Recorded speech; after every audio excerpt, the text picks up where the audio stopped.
If you actually want to like blow up on YouTube, like if you actually want to make that a distribution channel for you, then you need to figure out a way to get to 70% retention through the whole video. And Yeah. if you get to, which is huge, that's like, but if you Yeah. can get to that point, then YouTube will promote you to 1 million people. And so a lot of people will see it. Welcome to Indie World by Charlie. Nice to have you back. It's been 9 months since we talked last.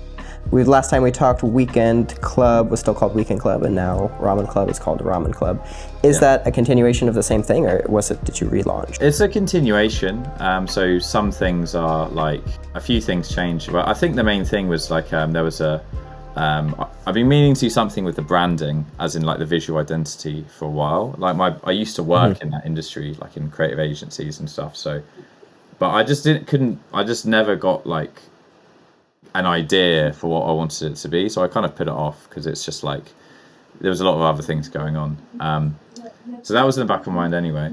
And one of the things I learned was like there was certain people who were like, considered joining Weekend Club, but they didn't because they thought we still only did like weekend co-working, or were only for part-time founders, which is kind of how it started like in 2019, but like it evolved quite a lot since then. So we do like lots of midweek stuff and stuff for full-time founders as well. But there was a perception that like, even though we said this stuff on our landing page, people just would not get that far because they'd say, oh, just for people on the weekend, and I have a kid, so I'm busy on the weekend. So this was actually like kind of blocking us a little bit. But that's not the only reason. Like also like a weekend is not visually a very like tangible thing brand wise. It's quite hard to like think of a logo. I was struggling to think of like a good logo for it or like visual identity. And ramen's nice because like it is something that we do help people with. Like we want people to get to ramen profitable and beyond that. And this is something that like I knew resonated with people, but also it's just visually there's a lot more you can do with like ramen than a weekend, if that makes sense. It's more tangible. A lot of it was like just repackaging what we had, honestly. There's some other stuff we started doing since, like doing a bit more of a focus on content, for example. Have you done all the branding and the logo and things yourself? Because I really like the new look. Thanks. No, I didn't. I'm not really a designer, but I've worked a lot with my friend Alex. He's a graphic designer. I worked with him for 6 years, like when I was in creative agencies. So I just like, we worked together quite well. So I kind of just got the old gang back together and we were just working on it. Yeah. So does the core concept remain the same? So like Weekend Club was these like kind of weekly or multiple times a week co-working sessions. Is that still like the main reason why someone should sign up? Yeah, so there's a few reasons. So we do like remote co-working, but we do that on Wednesdays as well as Saturdays now. It used to just be Saturdays. And we have that in like European and America's time zones, so it kind of fits both. One day we'd like to have other time zones. So yeah, it's a great way to kind of like meet other founders and get feedback and stay productive. It's an active Slack. It's just good for getting feedback and stuff. We are creating content, just interviews with like our existing members and guests, just as a place to like learn your craft and just learn like how people actually do this stuff, how they actually become successful. So yeah, there's a big focus on like the educational side now as well. We also do like IRL meetups just in London right now, but like that's just on Saturdays because that's when co-working spaces are empty and we can get the space. But it is something that people like. They like being able to just like co-work with everyone else there as a founder, and like it's just a good way to hang out, socialize. So then there's also the other stuff you'd expect from a community, just like discounts. Like it's just kind of table stakes at this point. But we just want to create the community, the content, and hopefully the tools as well to like just help founders get to run profitable. Tell me more about this content. What kind of content are we talking? Like blogs or like YouTube videos? Yeah, so it's a combination of like we do like live AMAs, which we then turn into like YouTube videos and like a podcast. Probably it won't be like the most beautifully edited podcast at first, but it's something. And then blog posts and just like topics that are relevant to us, like ramen profitability, for example, or like customer validation, you know, just like the normal topics that people search for, like related to being a founder. So yeah, just that kind of stuff, really. So I've just realized, you know, because I haven't done a lot of content creation in the past, I've done some, Mhm. just the amount of work some of this stuff is. So I'm Yeah. just kind of figuring out how to make it a bit more scalable and not just reliant on me, but we'll see. That's something I've been thinking about a lot. I'm trying to like create. So like Indie Worldwide has a lot of content we put out, right? Like kind of similar stuff, podcasts, YouTube videos. This one, for example, um, not so much blog posts yet, Yeah. but the AMAs. So I've been starting to think about it in terms of like pipelines. I have like a Notion board where I track where everything is in a pipeline. Started working with like this unlimited graphic design agency called Teamtown. So they do all the graphics for like YouTube thumbnails and things because those were a huge time suck. So that's been helpful. And then I have a video editor based out of India who does the cuts currently, but still kind of iterating to find like what our format should be. I think it works maybe a bit better for listening. It's a kind of long form, but YouTube would probably be served better by something more heavily edited, I think. Something interesting today is like on YouTube thumbnails, like, you know, when you look like at best practices for like what works for YouTube thumbnail, it's just like, apparently what works is like, you see like Logan Paul's ones, it's just like him with a shocked face, like, and then like, yeah, and like that's what works. I'm just like, do I Yeah. actually want to do, like, I don't know, is this like good for our brand to do this? Like, I don't know. Yeah, and it doesn't have to be like, I think it could be like just like, oh, I don't know. Yeah, it's just funny. It's just like, how far am I willing to go with this? Yeah. So I don't know. Maybe we'll find like a happy medium, but it's funny. I looked at, so like, there's been some really interesting interviews of like Mr. Beast, who thinks a lot about YouTube, right? And Yeah. so his thing is like, oh, you got to get like, if you actually want to like blow up on YouTube, like if you actually want to make that a distribution channel for you, then you need to figure out a way to get to 70% retention through the whole video. And Yeah. if you get to, which is huge, that's like, of 10 people that come and like click on your video and watch it, like 7 are still watching in the last 30 seconds. Yeah. Really hard, right? But if you Yeah. can get to that point, then YouTube will promote you to 1 million people. And so a lot of people will see it. So Seriously. yeah, hard, very, very hard. Even most YouTubers that are successful don't hit that metric, right? But most YouTubers aren't Mr. Beast. So, but it kind of gives you an idea of like the upper bar. I think the minimum to get promoted by YouTube is like 30 to 40% retention through to the end.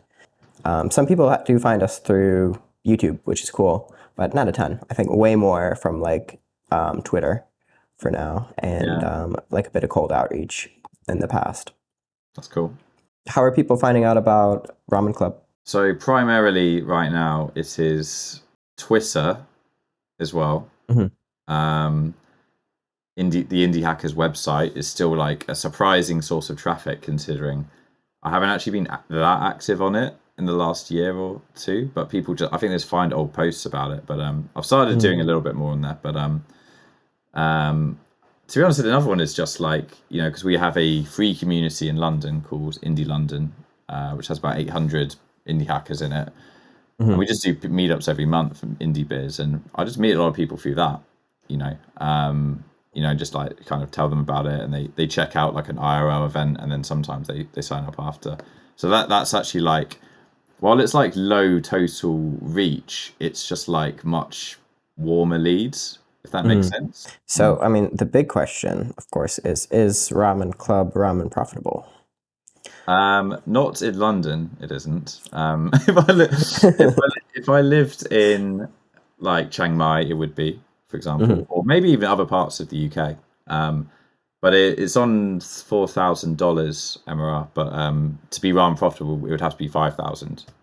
So I think we can. That's really close. I think we will get there. What could the growth graph look like? Is it steady, or is it like sometimes you're doing promotion, it goes up a bit, and then so generally, so since the beginning, when we first started making any revenue, it was October 2019. And if you zoom out, it's like fairly consistent, like up over the course of 2.5 years, with the exception of summer 2021, in which it just like kind of was just like completely flat or like shrinking.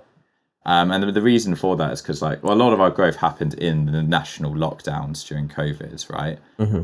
And at the start of the summer, especially in the UK where a lot of our members were, um, obviously things changed. People started going out and doing stuff again, and suddenly what we offered was kind of not fit for purpose anymore in the same way, Yeah. because like it had been under the assumption that people were at home the entire time, and now they weren't. And so Mm-hmm. we did a lot of interviews and research, and we kind of relaunched again with like a new version, which was, then we started growing again after that, like in like October of last year. I'm guessing you're not full time on Ramen Club, right? Because you said it's not quite paying your London bills. Not yet. So I have a freelance job as a UX researcher. Mm-hmm. So I work that 3 days a week doing that, but I'm actually going down to 1 day a week in June, so I Nice. could just like spend more time on it.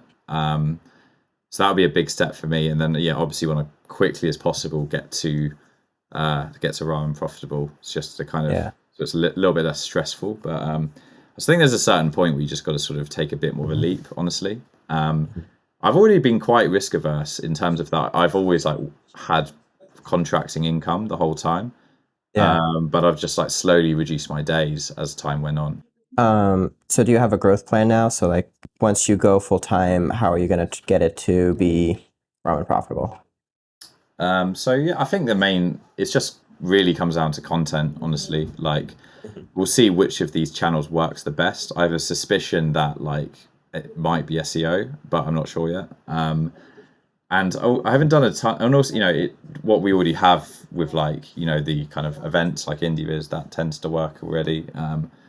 Might try some more like outreach. I haven't done a ton of cold outreach. I think with communities like content is just like one of the most obvious ways to go because like you have so many opportunities to create it because of your members obviously. So and it just makes sense to lean into that because it makes them happy as well because they want to like be interviewed and they want to see what other members are up to. So I think it works not just for marketing but like it makes like your community happier as well. It's definitely fun to be able to like promote the members of your community with your content, right? Like you're giving them a platform. It's like one of my favorite things whenever somebody launches to be able to like boost that launch a little bit, just because they're in the community, you see them do a little bit better than they would have otherwise. Yeah, yeah, absolutely. And Yeah, what we're doing now is like we have this once a month founder spotlight newsletter. So we'll like pick a member of the community once a month, do a podcast on them, do a write up on them, put them out to the newsletter, and then that's like 3,000 people getting to see their product that might not have otherwise. that's awesome. So it's like the main one we do right now. But it is like such a grind with content. There's so many different ways of creating content, and like so many different ways to use the same piece of content. It's like I know like Gary Vee gets a lot of flack, but he's got this like idea of like reusing content in like 1,000 different ways, and like when you see the way they do it, it's like, whoa, that's crazy. Like every single blog post is also 20 other pieces of content. Yeah, How do you do that as an individual? You can't really. You got to like pick and choose. I think it's tough as an individual. I think you just got to be a bit more focused. Like he probably has like honestly like I've heard like for example Harry Stebbings that does the 20-minute VC. So he apparently has like a different team for every channel who are like experts in that channel and like how the algorithm works and obviously like the specs and that sort of thing and that's what it takes to be like the best at content and it's just I'm not going to be able to do that. So yeah, I think it's just about like it might be like focus more on one particular channel, try and be in a few channels, but some of them I'm like not putting all of my effort into. My friend Saeed from Shaping Elements on TikTok has done a really good job on like doing founder content there. But like seeing his work, it's like, man, that's such a grind too. Like not only now do you have to create interesting content, but you have to be both a really good like videographer and editor and like engaging in this like short form format that I don't really understand. So my goal this year is not TikTok, but SEO, kind of same as you, is like thinking about ways to create like SEO content. So that's, for example, why we launched, or part of why we launched Wisen Guides, right? There's certain questions that keep coming up in the community of like, how do I interview customers? How do I like launch a product? And it's really, one is just really nice to be like, okay, we wrote a guide on this. Like, here's the definitive answer right now. And then two, the hope is that we start ranking for some of these questions people are asking on Google, and bring people in that way. Because like the pain with content is it's always like energy in, you're always pushing, pushing, pushing. There's no pull, and if you don't post one day, then you don't, like, nobody sees your content. It's not like Twitter's gonna suddenly decide to promote your old tweets. It's very in the now. Yeah.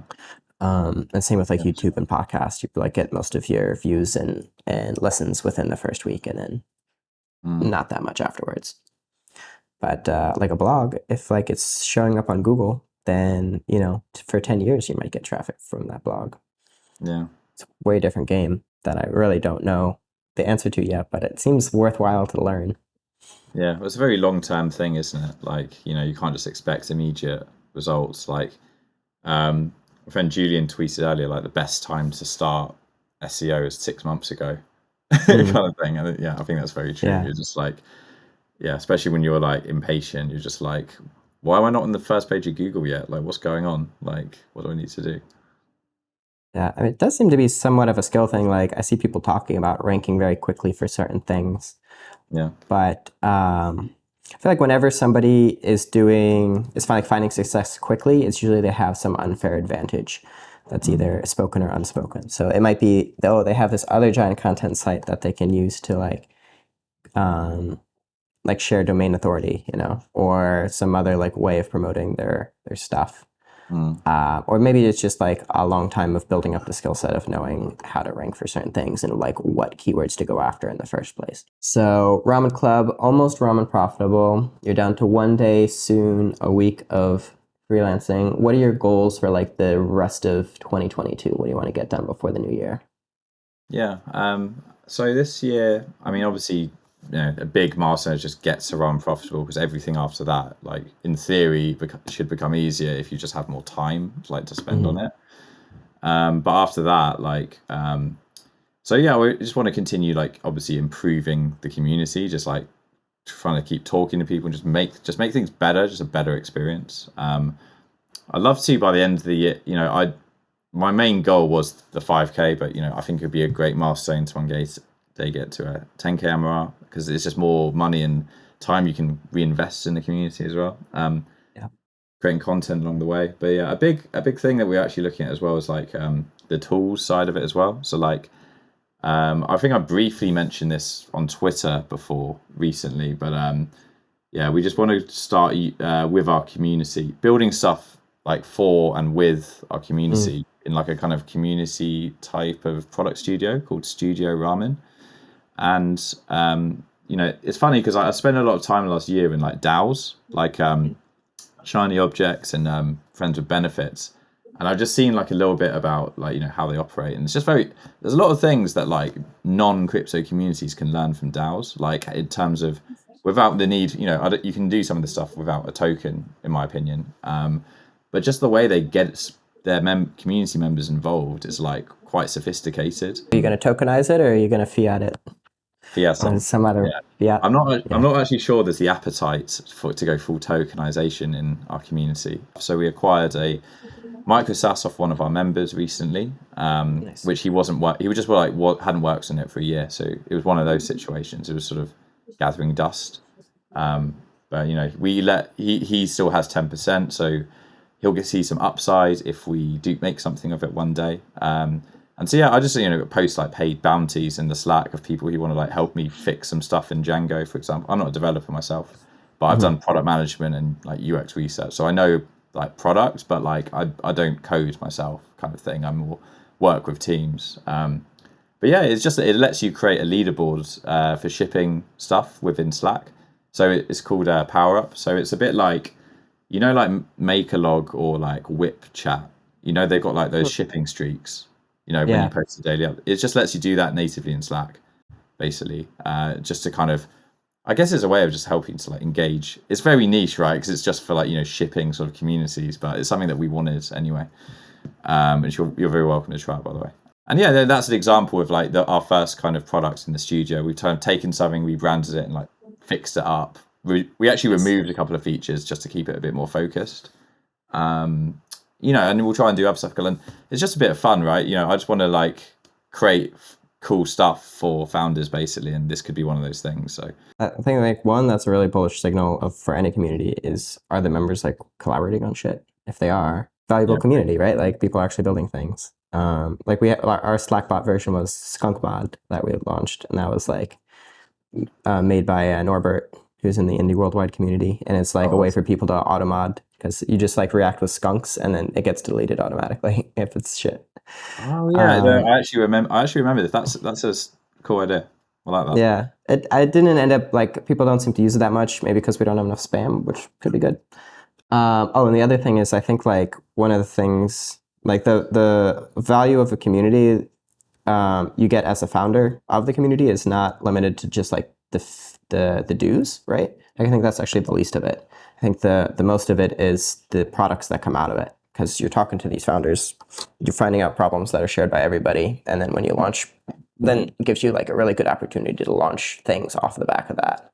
Yeah, it's one of the there's different types of community obviously, but I think this is one of the coolest things of many things. Of managing a like community of like bootstrappers, like you do as well. Like, you just have these people who can just create really cool stuff. And you make a really creative space out of it. And I think what we just need to do, or what I wanted to do, is just have a bit more of a framework of like how this like. So this studio basically exists in my head. I'm kind of trying to make it real by talking about it, right?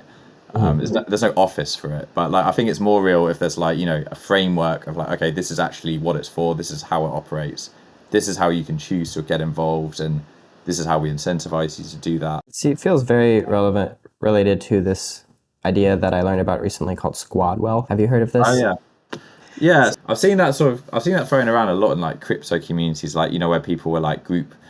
There's a lot of products, for example, there's one called Prism where you can like group, buy, manage, and sell NFTs. Like you can easily combine your income, like create governance ways of like deciding on what to buy and what to sell. I think there's something really cool in like as a community starting to like, build assets together and like make income together and that kind of thing. Like how would you like define it? Well, I would say like one, like I think the idea of like friends working together and like building things is dope. I think like probably crypto is not actually the best way to facilitate that.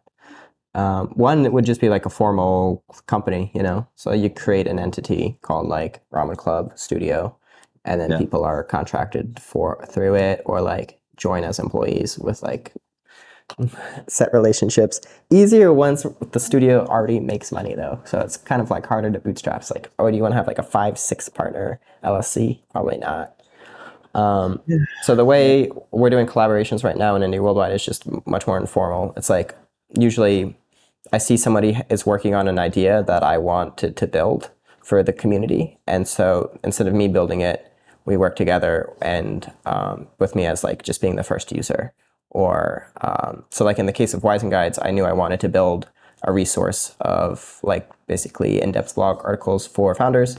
I saw that Anna Bibakova was already building something very similar, and so I reached out and said, hey, let's like, you take the lead on sourcing content and interviews and writing, and then I'll do the editing and like figure out how we're going to host this thing. And then I was looking for a solution to host it, and I wanted to keep our content on Notion, and then I saw, oh, Banu's working on Feather. So it's like, okay, great. So I'll be your first user, Banu, and like push you to finish this. So that these relationships aren't super formal except for the partnership with Anna, but I guess they exist on a spectrum, So I like wherever possible where it's just like can just be like a handshake deal, or they're just building something in the direction that I want to build as well. It gets a little trickier when you want to like build something totally new and share in the spoils of it. So then it starts, then you start needing like contracts and things, right? Yeah, when you're making like a free tool that you just want to make because of passion, that you're right, that's one thing. But let's say a few people collab to make like a revenue generating like SaaS or something. It's like, like you need to start talking about equity, because people can get really mad. Like if you mess that up, you can really piss people off. Like for obvious reasons. Like if they feel they've been like, no one wants to feel like they've been taken advantage of, and I would never want someone to feel that way. So I'd be very careful with like how I collaborate with people and stuff like that. So I know there's like like YC made a template for what, the safe note or something. Hmm. But I know that it was like a kind of template for like, deals or something like that. But I don't know if there's these equivalents in bootstrapping and for the situations we're talking about. Yeah, yeah, I don't think there is really, because like I think YC does have a like kind of lightweight founder agreement before you incorporate sort of thing. Yeah. But a lot of it is focused around like equity and like vesting cliffs and things like that might never become relevant if your plan is not to become this venture backed or like hyper growth startup, but just something that like actually makes revenue. And so you're not as concerned about sharing equity as you are about about maybe like distributions or like how much should the company keep versus like give out to these indie hackers, and what happens if like one of you does decide you want to take this into like a venture direction. How do you buy out the other person? Yeah, it's complicated. That's why lawyers get paid, right? Exactly. And Yeah. have you seen any product studios like built on top of communities before? Um, I think you have. Like, it sounds like you have the sort of informal equivalent to this sort of thing. yeah, I haven't really been thinking about it in this way until you brought it up, but like it sounds like we're actually doing similar things. So like I know like Tebow Maker and like with Pony Express, they could like have a studio, but it's just the two of them working together, Okay. right? So it's not really like a community backing it. I think there's probably some like DAO or like crypto organizations trying to do this. I haven't heard of any really succeeding. Um, and there's like small collective type things. I think usually these things seem to form as a studio from the get go, and there's like I haven't really seen it where it's like a community and then a studio forms out of it, you know? Yeah. Yeah. Fair enough. Yeah. All right, a few minutes left here. What would your advice be for the aspiring indie community builder? I think anyone should just read a few like basic things on community building, like get together, or like the Rosie Land blog, or the Wisen guide on community building about to drop. Hey, Like I think that just a little bit of that, just goes a really long way. So I would just do that at the beginning, like the very beginning, so you can literally do this in like 1 week or something.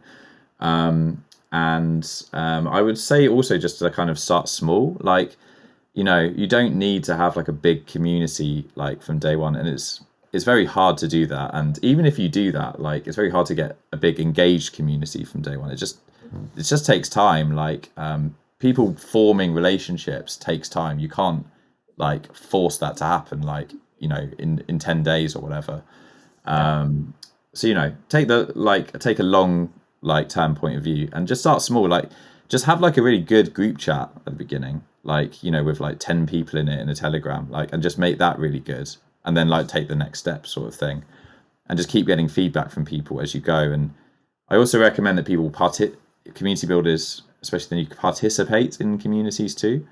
So like a lot of what I've learned, which I've put into Ramen Club, is from participating in other communities and seeing what they do wrong or what they do right, and just like kind of taking the relevant bits sort of thing.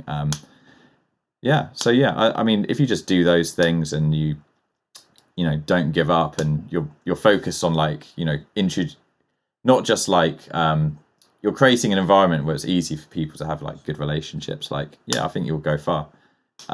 One thing I say is like when you have an IRL element, it does make most people find it easier to form relationships in person. So if there is a way to do that, then it can help. Obviously, it's not always possible, depending on the type of community you have. So there's probably a few things there, but that's kind of how I'd approach it. can we get like what's the timeline of Weekend Club into Ramen Club? What do you see as like the main events that led you from like starting your in-person meetups into creating this kind of like weekend meetup thing into Ramen Club? Yeah, so it wasn't like a very pre-planned and like sort of logical sort of journey. It was kind of reacting to like outside events that in the world. It was very organic. So we did the Indie Beers meetup where I just wanted to meet indie hackers in London. Like that's literally all that was, and we still do it once a month. We go to the pub. It's good. People were asking me like it would be cool if we could actually like work on stuff together. Like most people had day jobs, so we're just like, oh, let's just do it at the weekend. So I was like, okay, then therefore let's call it Weekend Club. And then we used to go to a co-working space. But then when the pandemic started, obviously we couldn't go to co-working spaces, so I just moved it online. I had no plans to make it an online community ever until like that point. It didn't even cross my mind. The Slack was like an afterthought. And so yeah, I was like, okay, I'm now an online community builder. So how do I do that? So I started like, reading about it more and just like trying to do that better.